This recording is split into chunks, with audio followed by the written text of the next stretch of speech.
मैं इस बात पे आऊंगा कि जितनी बातें आपने बताई अभी, प्रशंसा की कि जिस कारण से भारतीय जनता पार्टी वहां चुनाव जीत रही है और सारी चीजें, आपने जो ये खूबियां बताई कि जनता सर मैंने के ये बीच नहीं कहा वो जाने, चुनाव जीत रही है, मैंने कहा कि इस कॉन्सेप्ट से बीजेपी लास्ट मोमेंट पर आके अभी तक तो किसी भी 27 राज्य साल से में जीती हाईजैक रही है, करती है।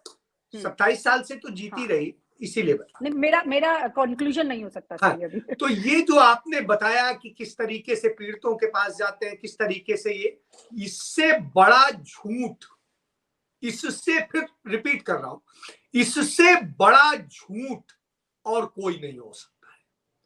ये सबसे बड़ा झूठ। क्यों? यदि यही सत्य होता, 2017 का चुनाव का ही नतीजा देख लीजिए। नरेंद्र मोदी अपने गांव में चुनाव हार जाते हैं, वो विधानसभा क्षेत्र कांग्रेस जीतती है। अमित शाह चुनाव तो ममता बनर्जी भी हारी थी ना सर, सुन लीजिए, और पूरा राज्य निकाला था। अपने गांव में भी चुनाव हार जाते हैं और वो भी विधानसभा कांग्रेस जीत जाती है। मतलब अपनी विधानसभा क्षेत्र नरेंद्र मोदी या अमित शाह नहीं जितवा पाते हैं, कांग्रेस जीत जाती है।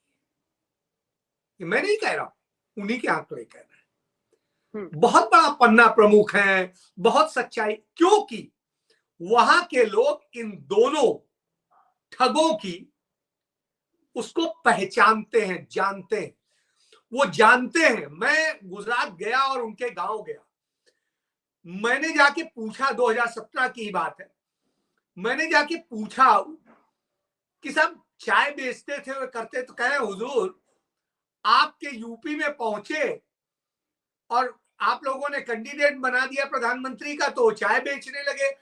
गुजरात को तो पता नहीं था 2017 तक कि वो कभी चाय बेचे थे।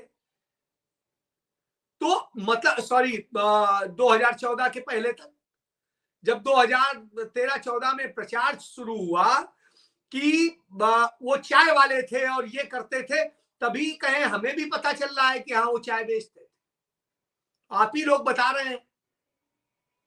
तो आप ये समझ लीजिए कि क्योंकि वो उनके सच से वाकिफ, वो हर पहलू से वाकिफ, इसलिए फिर यदि इतना ही बेहतर मैनेजमेंट था तो गुजरात के 60% जिलों में भारतीय जनता पार्टी चुनाव हारी, 60% जिलों, और 60% जिलों में कांग्रेस चुनाव जीती। लेकिन बहुतायत में जहां व्यापारी है जो डर में जीता है, उस व्यापारी वर्ग वाले क्षेत्रों में सबसे ज्यादा सीटें हैं और वहां भारतीय जनता पार्टी जीती। तो आप समझ लीजिए, ये जो मैनेजमेंट इतना ही अच्छा होता तो उन सारे जिलों में जीत जाते। सोमनाथ मंदिर जहां स्थित है वहां भारतीय जनता पार्टी चुनाव हारती है। जूनागढ़ में भारतीय जनता पार्टी चुनाव हारती है, जो पाकिस्तान और हिंदुस्तान में हिंदू और मुस्लिम की भावना के साथ ही वो भारत के साथ जुड़ा था।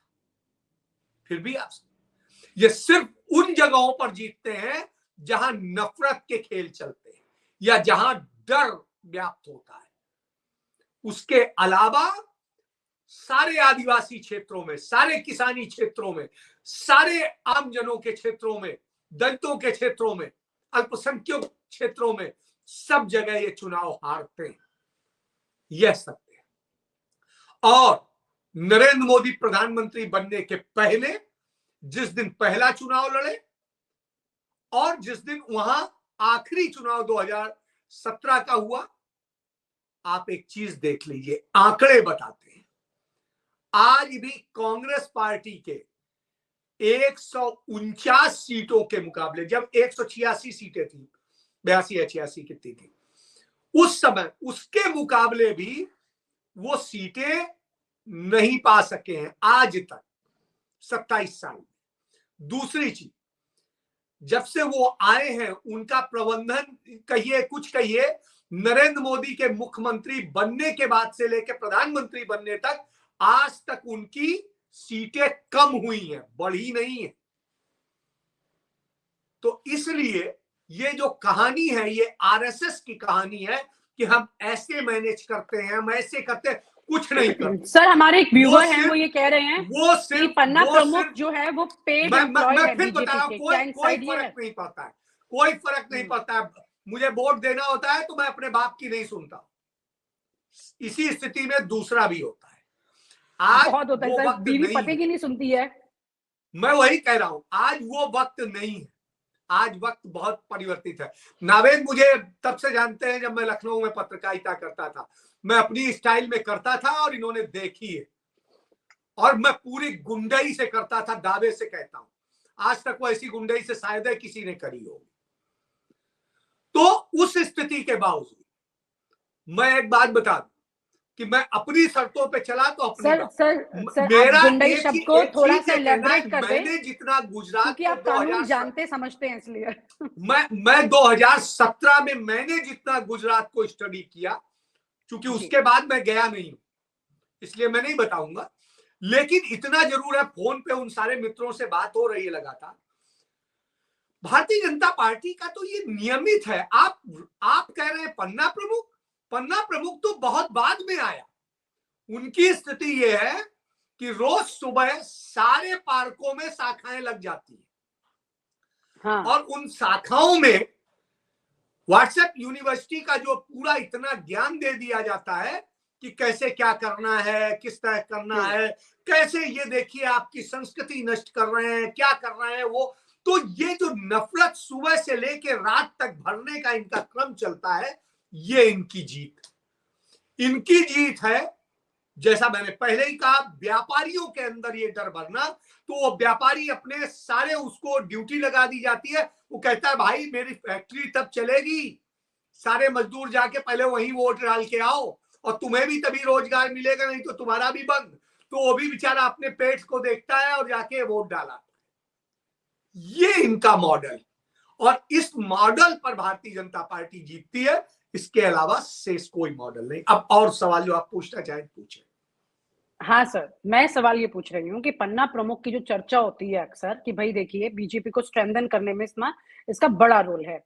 तो दरअसल ये जो कॉन्सेप्ट है, ये स्ट्रैटेजी, ठीक है, हम आलोचना करें सरकार की बनता है, लेकिन एक पॉलिटिकल पार्टी उसे अपना स्ट्रेंथ बना रही है। आपने मतलब कुछ पॉइंट्स बहुत इंपॉर्टेंट बोले कि अगर पन्ना प्रमुख इतना स्ट्रांग होता तो इंपॉर्टेंट नेता जो है वो चुनाव क्यों हार जाते। ये इसमें भी तो इंटरनल पॉलिटिक्स बहुत होती है ना सर, कि जानबूझ के पन्ना प्रमुख भी जानते हैं कि उनको कहाँ कब क्या काम करना है। मेरी गुजरात में बात हो रही थी, एक पत्रकार है उनसे, वरिष्ठ पत्रकार, उन्होंने ये भी बताया कि पन्ना प्रमुख का कॉन्सेप्ट ये होता है कि वो मॉर्निंग में ये चेक करते हैं कि एकदम से आप देखेंगे भीड़ जा रही है चुनाव में वोट करने, तो वो उसको अरेंज करते हैं। फिर वो दिन में वेट करते हैं, फिर वो देखते हैं कौन कौन बच गया। इस बीच में वो जो गायब होते हैं, और जो बीच का ट्रेंड होता है वोटिंग का वो थोड़ा डाउन हो जाता है, फिर शाम होने से पहले एक बार फिर से दिखाई देता है। तो दोपहर में अपना वर्किंग करके फिर शाम में वापस से वो चीजें करते हैं वर्किंग। तो क्या बिल्कुल, मैं इस बात से सहमत हूँ, इस बात से सहमत हूँ। तो क्या पन्ना प्रमुख का क्या पन्ना प्रमुख की स्ट्रैटेजी को आप ये मानेंगे कि बाकी पॉलिटिकल पार्टी में भी, ये मेरा सवाल है कि क्या बाकी पॉलिटिकल पार्टीज भी ऐसे कॉन्सेप्ट डेवलप किए हैं या ऐसे डेवलप करने चाहिए, या फिर वो कार्यकर्ता पर ही आधारित रहती है, एक पैरेलल अपनी सेना बना के नहीं चलती है? देखिए, मेरा मानना है कि पैरेलल सेना बनाने की आवश्यकता है नहीं। पहली बात जी, मेरा ये मानना है कि हर पार्टी के अपने कार्यकर्ता होते हैं, हर बूथ पर कार्यकर्ता होते हैं, हर जगह लगभग हर आप देखिए उस पे उनके पोलिंग एजेंट्स होते हैं, वो होते हैं। तो जब आपके पास ये होते हैं, आपको सिर्फ उसे मैनेज करने की जरूरत है। पन्ना प्रमुख और इनका कोई मतलब नहीं। मतलब इस बात का है कि आपको जो आपने प्रचार किया है, सारी चीज की है, आपके पास टीम है, उस टीम को, उसी टीम को कोई एक्स्ट्रा ये बनाने की जरूरत नहीं है। पन्ना प्रमुख और ये वो, उनको मैंने देखा है वो सब क्या करते हैं। उनको यहाँ पे चूंकि इनके पास पैसा बहुत हो गया है, तो तमाम तरह के, जैसे होता है ना कारपोरेट, जितना बड़ा कारपोरेट होता है उतने चोचले वाले होते हैं कि इस काम के लिए ये है, इस काम के लिए, इस काम के लिए है। तो वही स्थिति है, पैसा बहुत हो गया। जब नहीं था उतना तो मांग मांग के जिस तरह करते थे वो आपके सामने।